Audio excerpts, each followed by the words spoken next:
on aborde les exemples un petit peu plus compliqués. On dit trouver le volume du solide borné supérieurement par le paraboloïde z égale x2 plus 4y2, inférieurement par le plan z égale 0 et latéralement par le cylindre x2 plus y2 égale 9. Donc mes murs seront déterminés par le cylindre.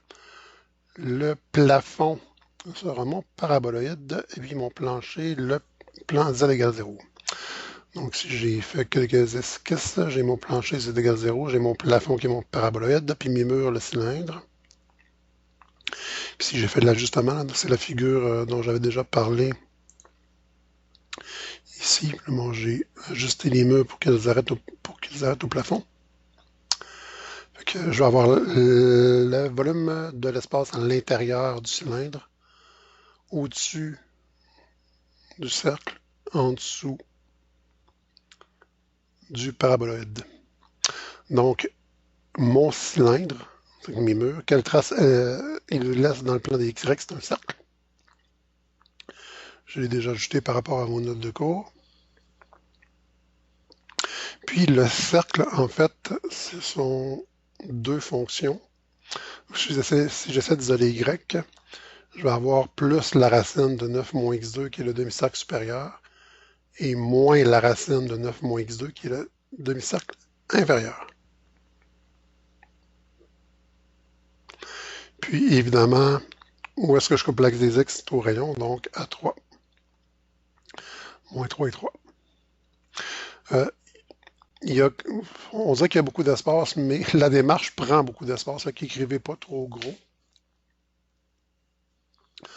On devrait s'en sortir avec environ 5 lignes d'écriture, grosso modo, mais bon, faites, c'est pas le temps de faire des très très gros caractères. OK. Bon, maintenant qu'on connaît nos points de rencontre et qu'on connaît les fonctions qui délimitent notre domaine, on peut se lancer dans notre calcul d'air, de volume.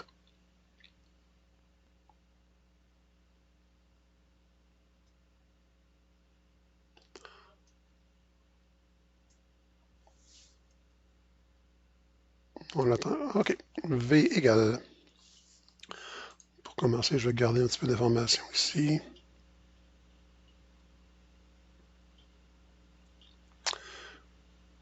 On dirait que l'échelle ne veut plus collaborer. OK, bon. Allons-y. Alors, le volume égale l'intégrale sur les x allant de moins 3 à 3. Ça, il n'y a pas de problème.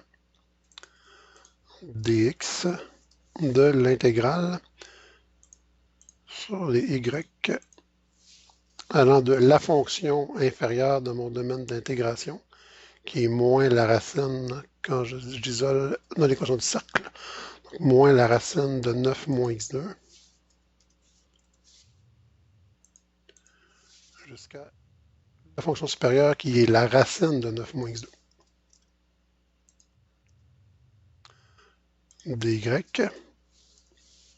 de l'intégrale. On va faire une intégrale triple, soit là pour marquer le coup. Pour les z allant de mon plancher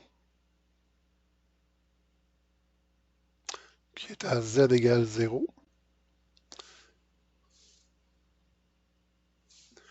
et mon plafond qui est à z égale x2 plus 4y2. Là, c'est assez évident, on a 0 puis une fonction qui a des carrés, mais comment je ferais pour savoir qu'est-ce qu'est le plafond, qu'est-ce qu'est le plancher? Je prends un x dans le domaine d'intégration, un xy, un couple dans le domaine d'intégration. Je remplace dans z. La plus petite réponse donne le plancher, la plus grosse réponse donne le plafond. Puis là, je veux le volume. Donc, j'intègre en intégrale triple, je fais l'intégrale de la fonction 1 dz. Bon, OK. C'est égal à quoi? La première est triviale. J'ai mon intégrale en x. Puis ici, dans mon intégrale en y, je dois intégrer la fonction 1 par rapport à z qui est z. Évaluer.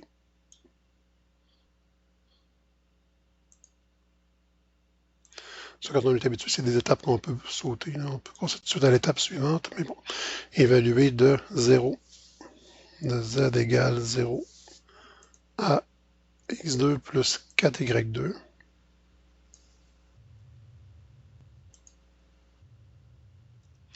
J'ai besoin de mes informations.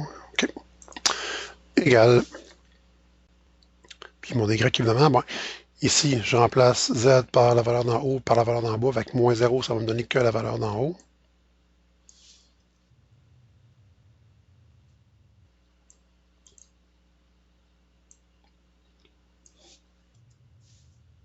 Ce qui fait que je vais obtenir l'intégrale pour les x allant de moins 3 à 3 dx, de l'intégrale sur les y allant de moins la racine de 9 moins x2 à la racine de 9 moins x2 de, oups, trop d'ambition,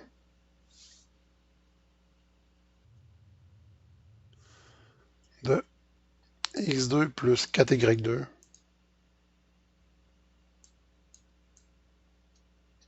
dy.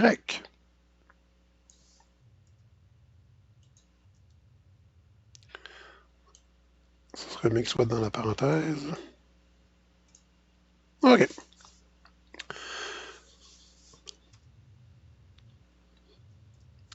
Maintenant, là, on a l'air de dire tout va bien. Je n'ai que du polynomial intégré. C'est merveilleux. Les racines qui s'en viennent. Et ça, c'est vraiment emmerdant. C'est le genre de problème typique pour lequel un changement de variable aurait été vraiment approprié. C'est ce qu'on verra la semaine prochaine. Il faut quand même être capable de maîtriser en coordonnées cartésiennes pour plusieurs raisons. Un, ça se peut qu'on ait de la difficulté à faire le bon changement de variable. Ou deux, qu'on fasse un problème où il n'y aurait pas de champ de variable qui nous faciliterait la vie. Bon, si on continue, on a l'intégrale sur les x allant de moins 3 à 3. Donc ça, je ne l'ai pas encore écrit. J'intègre x2 plus 4y2 par rapport à y. Je vais avoir x2y, parce que x2 est une constante par rapport à y. Plus l'intégrale de 4y2, je vais avoir 4y3 sur 3.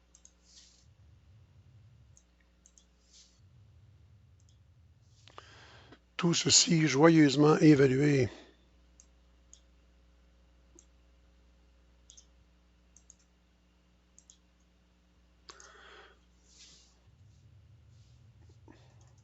Pour les y allant 2, moins la racine de 9 moins x2, à la racine de 9 moins x2, et dx à la fin. C'est égal à, c'est là que le plaisir commence, l'intégrale de moins 3 à 3.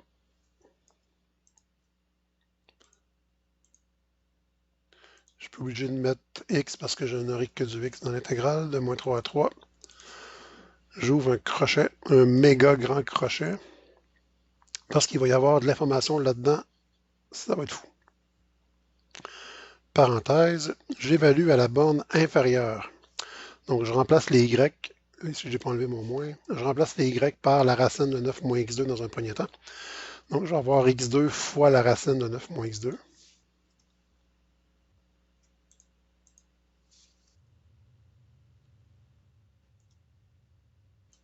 x2 fois la racine de 9 moins x2.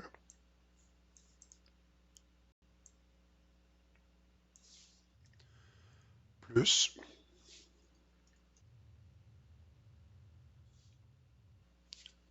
à l'extérieur à l'intérieur, plus 4 tiers fois y3. Ben, racine de 9 moins x2, c'est 9 moins x2 à la 1 demi. Si je le mets à la 3, ben, j'obtiens 9 moins x2 à la 3 demi.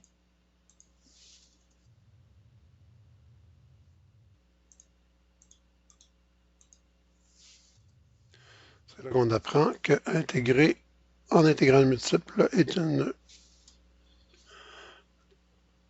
occupation de patience, moins. On évalue maintenant à la borne inférieure. Donc, je remplace y par moins racine de 9 moins x2. Donc, je sais que je vais avoir la même quantité que précédemment, mais avec un moins devant. Moins x2 racine de 9 moins x2. Puis, plus 4 tiers. Puis, je remplace le y par moins racine de 9 moins x2, mais un moins au cube, ça fait un moins. Donc, j'ai encore la même expression qu'ici, sauf avec un moins devant. C'est étonnant, il n'y a rien qui se simplifie, il n'y a rien qui s'annule.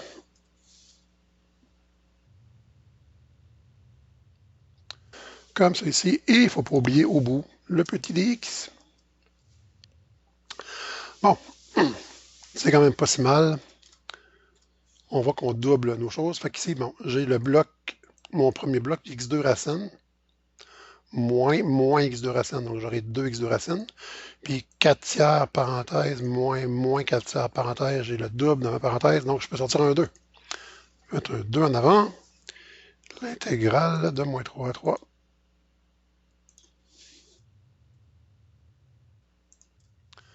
De quoi?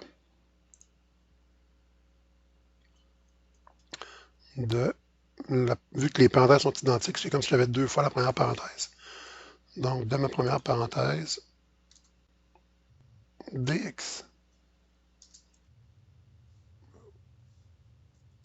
Dx. OK. Bon. Puis là, on a le choix. On peut être vertueux, être des puristes totaux. Séparer l'intégrale en deux, évidemment, parce que l'intégrale d'une somme, c'est la somme des intégrales. Et constater qu'on aurait deux intégrations par substitution trigonométrique à faire. J'ai une forme A2 moins U2. Donc, il faudrait que je pose ici que x égale 3 sin θ. J'ai encore une forme A2 moins U2. Encore une fois, x égale 3 sin θ. Et que je fasse mes intégrales en θ, que éventuellement, peut-être que j'aurais besoin d'aller en U. En fait, puis revenir en θ et revenir en x, tout simplifié. Mais, puisqu'on n'est pas en calcul 2, mais en calcul 3, on va s'autoriser une grande table d'intégrales. Ça vaut la peine d'avancer en âge.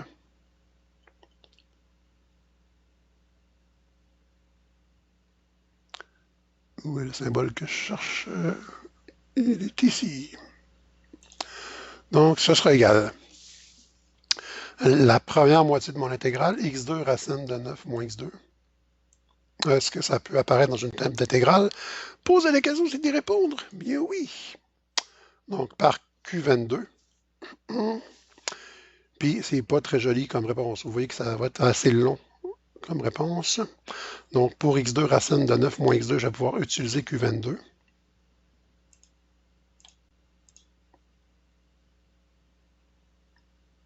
Même Word a l'air de trouver ça dur à prendre. Donc, ce sera égal par Q22. Puis pour l'autre morceau, 9 moins x2 à la 3,5, donc j'ai une forme A2 moins x2 à la 3,5. Est-ce que une table d'intégrale peut venir à mon aide? Et oui, avec la Q24. Puis on voit qu'on tombe sur les deux plus longues primitives près de la page. C'est pas pour nous faciliter la vie. Donc Q24 sera aussi de la partie. Tout ça sera donc égal à 2 fois. J'ouvre un grand crochet. Et on fait l'intégrale de la première partie, donc l'intégrale de x2 racine de 9 moins x2. Si on vient voir ici, c'est la Q22. Si A2 est 9, A est 3. Donc j'aurai A sur 8 fois 2x2 moins 9, racine de 9 moins x2 plus 81 huitièmes racine de x sur 3. Il reste maintenant à le taper pour moi et à l'écrire pour vous. OK, allons-y. X sur 8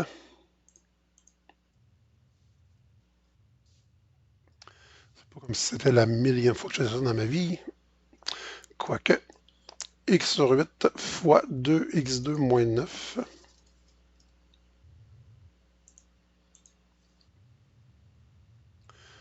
C'est quand même bien qu'on puisse faire ça sans se taper l'intégration par substitution trigonométrique fois la racine de 9 moins x2.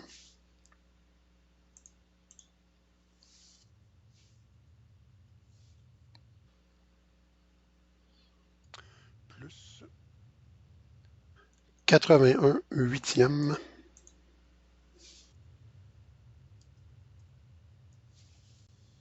Qui est mon a à la 4. Si a à la 2, c'est 9a à la 4, c'est 9 à la 2, donc 81. Arc de x sur 3, parce que c'est x sur a. Donc là, on vient de faire la première moitié de l'intégrale par la Q22 plus 4 tiers fois. Oubliez le fameux petit 4 tiers d'avant. Plus 4 tiers fois. Et fois quoi? Ben, je prends la Q24 qui sera x sur 8 fois 5 fois 81 non, 5 fois 9, donc 45, moins 2x2, racine de 9, moins x2, plus 3 fois 81, donc 243 sur 8, arcsine de x sur 3. On va entrer ça. Donc 4 tiers fois x sur 8.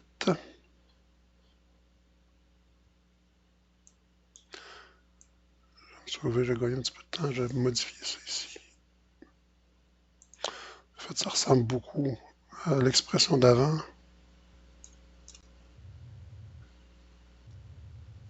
Donc, on va avoir x sur 8 fois 45 moins 2x2 fois la racine de 9 moins x2 plus 243 huitièmes arcsine de x sur 3. Et cette très grande joyeuse chose devra être évaluée de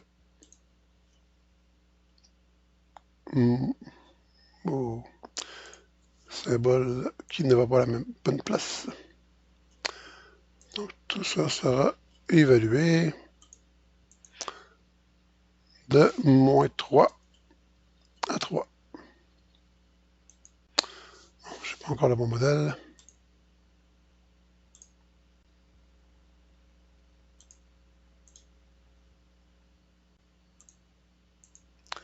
Et voilà, évalué de moins 3 à 3.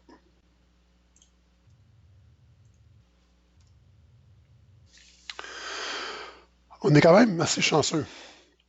On intègre de moins 3 à 3. Fait ici, tout ce qui est multiple de la racine de 9 moins x2, ben, 3 au carré ou moins 3 au carré, ça fait 9. 9 moins 9, 0, racine de 0, 0.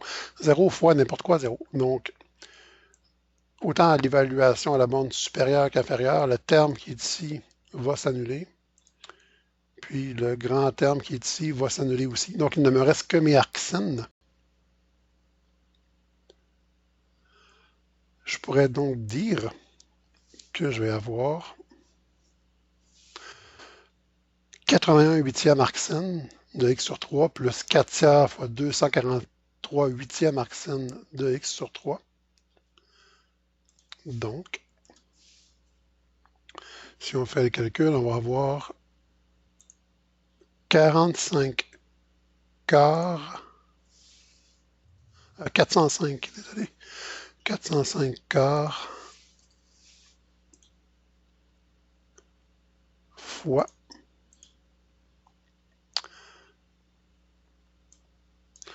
là, je saute une étape, là, mais donc ici, je les ai comme évalués d'avance en les mettant à 0. J'ai additionné mes arcsines ensemble en multipliant le deuxième par 4 tiers. Ça fait que je peux faire après ça C'est comme une genre de mise en évidence. J'ai 405 quarts.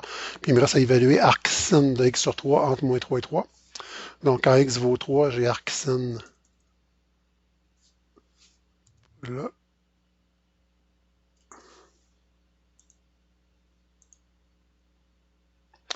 Ici, j'ai arcsin de 1 moins l'évaluation de la borne inférieure où j'aurai arcsin de moins 1. Parce que moins 3 divisé par 3, je vais avoir moins 1. Bon, si on peut le calculer ou se dire que arcsin de moins 1 est égal à moins arcsin de 1, j'ai une fonction impaire, ce qui viendra additionner, ce qui va me dire que j'ai 2 fois arcsin de 1. Arcsin de 1 étant pi sur 2, ben pi sur 2 plus pi sur 2, ça va faire pi. Et je vais me ramasser avec 405 quarts de pi.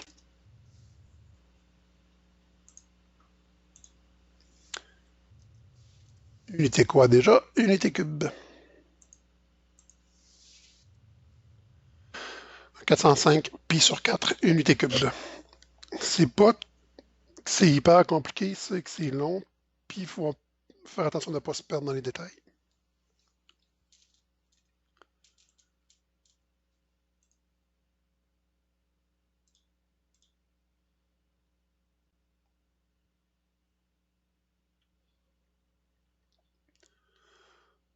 OK. C'était tellement long que ça a même débordé mon espace. On va corriger la situation.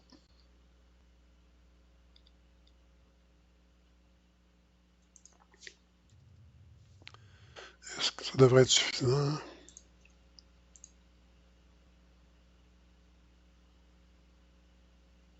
Et voilà. Quand même, avoue que c'est beau, là. Beau graphique, belles intégrales, réponse super cool. C'est parfait.